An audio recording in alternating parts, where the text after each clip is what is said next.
The incredible journey of one of the 500 most valuable brands in the world started in the farm fields of western Denmark in the small town of Billund. It all began with a carpenter named Ole Christensen. Ole faced a decline in work opportunities because of the Great Depression in the 1930s. This led him to invent wooden toys, construction materials that would become what we know today as Legos. In the 1940s, Christensen started making toys from plastic, and he hit upon the idea for automatic binding bricks. After some trial and error in the development of the bricks, by the 1960s, the toy maker settled on the design and plastic composition of ABS plastic, which is what Lego bricks are still made of today. At first, according to Senior Innovation Director of Lego's Creative Play Lab, David Graham, the company started diversifying itself into a number of different things like clothing lines, food, theme parks, a whole array of things. And like many companies that overstretched themselves, Lego had to pull back in the early 2000s when they realized their calling and DNA lies in playing with plastic bricks. As time went on, digital innovation wasn't always a priority for Lego. This was because through the 70s and 80s, the brand became a global success, but by the 90s, they were beginning to sink into trouble. In 2003, Lego was $800 million in debt and almost went bankrupt after they invested too much in areas that they did not understand. What's worse is that customers lost sight of the brand.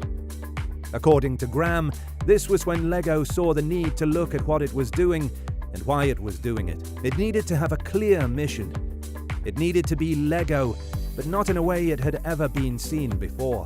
As a result, the company learned the lesson that bricks were not outdated, and so there was hope for the company. Today, Lego's modern products remain just as compatible with products delivered in the 80s.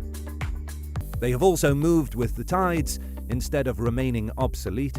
In 1997, Lego launched its first computer video game that was based on its physical games. At that time, the PC had proven to be a powerful entertainment platform that was gradually entering homes. From Windows, it made the move to Mac OS and video game consoles at the end of the 90s and early 2000s. The company had also made the jump to portable devices such as the Game Boy Advanced Search, Nintendo DS. Lego's objective has always been to be wherever kids find entertainment, instead of trying to use advertising spending to keep kids from changing their habits. So if kids were playing on computers, then that's where Lego breaks in to position itself among the available play options. Although this wasn't the company's primary business, the visibility helped the physical games to get better.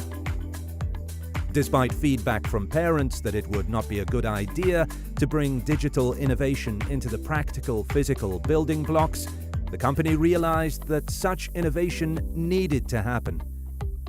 And so they went straight to the ultimate consumer, which is the children. Through market research, it was clear that children love to play with bricks, but they also love to use the internet and other technologies. As such, as a way of integrating Lego with the internet, the company uses a system called prototyping. Prototyping was used to test ideas quickly. It was basically the development of a non-working product and taking it to potential users rather than waiting months or years on a working prototype. And as Graham said, the method was a quick way of creating a learning cycle and getting the best ideas to market. As a result, the company took some basic bricks to match them with modern devices like the iPad and iPhone. Lego has been releasing games mostly for iOS for years, but there are also a few available for Android, and all the games that are based on Lego's physical games are free. In 2011, Lego created its first integration between Lego bricks and a digital game called Life of George.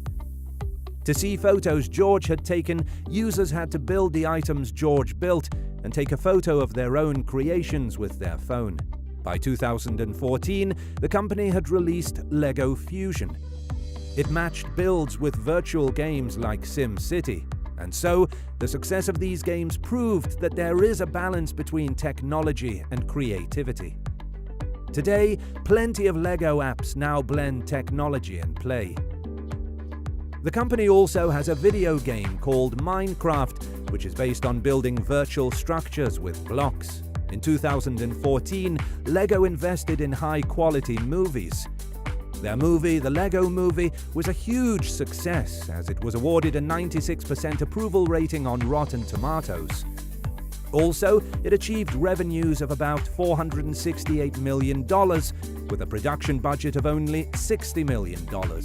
For the films, the objective was to generate an affinity with the brand, especially with families who were the target audience.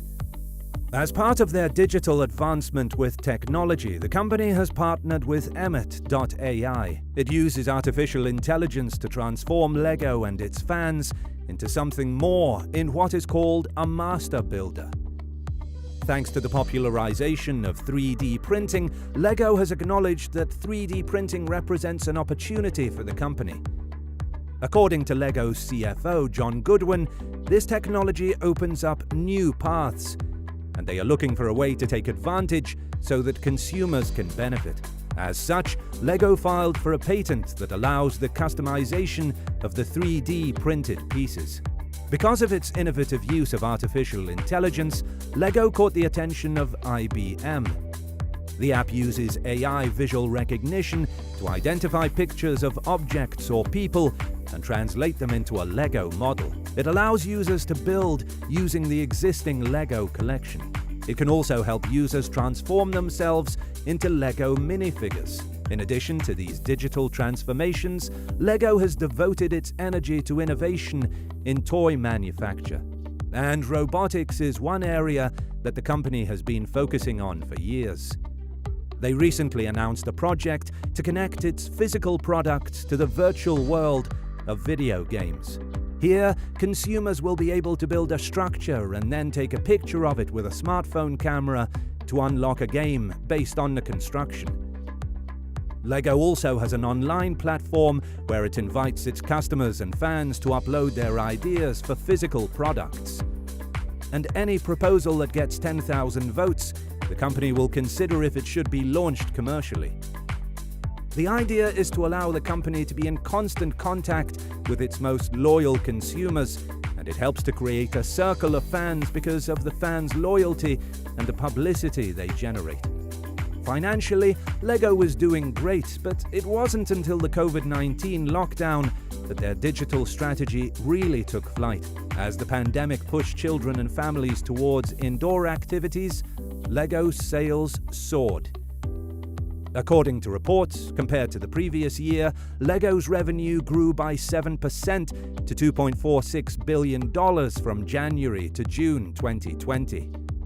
It didn't stop there. By 2021, from January to June, revenues increased by 46% as consumer sales grew by 36%. In late 2021, Lego announced that they would be capitalizing on the growth and entering the next phase of their digital transformation by investing in digital platforms, products, and ways of working. And this includes opening digital talent hubs in Shanghai, Copenhagen, Billund, and London. Lego's transformation serves as a reminder that it is never too late for reinvention. Their journey into digital innovation uses its ecosystem of customers, partners, and agile methods. And today, as one of the 500 most valuable companies in the world, it is clear that their transformation and strategy are working. We hope you enjoyed this video. Don't forget to like, share, and subscribe to our channel, and press the notification bell so you never miss an upload.